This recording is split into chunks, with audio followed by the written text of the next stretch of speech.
I always say if people looked at the world like artists look at the world, we might not be as screwed up as we are.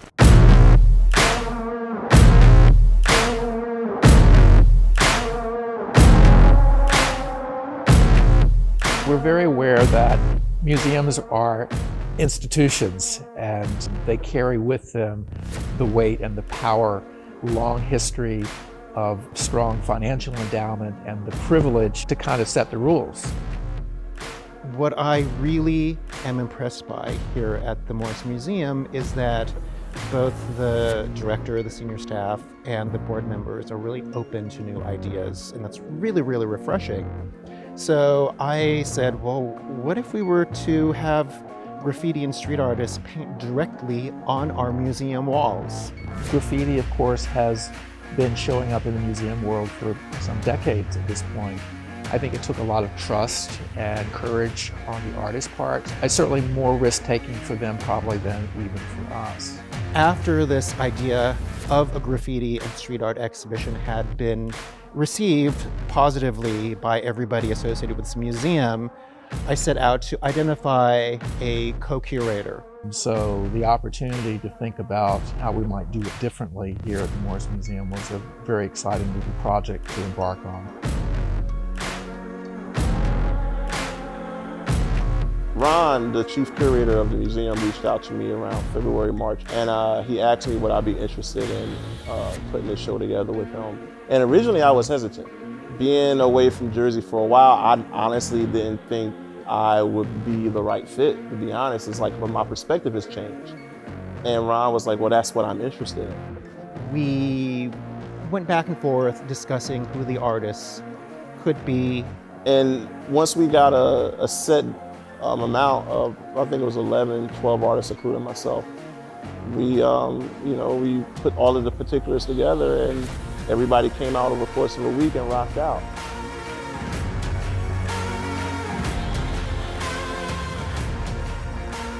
Will Casso hit me up, and I really didn't know him. I didn't meet him until the show, and when he asked me if I wanted to be part of the show, and I was like, yeah, but I didn't really take it serious. And once he sent the contracts and things like that, I said, okay, this guy's serious, and we met up, and I'm glad I did.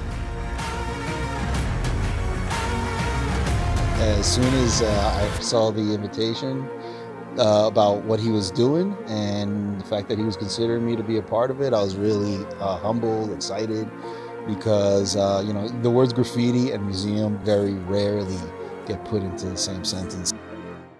I love that it was a good mix of people that were both like insiders to the culture, people that were friends or family or like just interested in graffiti normally, and then a lot of people that were sort of being exposed to it for the first time. So getting to see it up close in person at the scale that it's at, hearing us talking about it, I know that sort of opened up a lot of eyes to some of Morristown Museum's like members and their sort of core audience.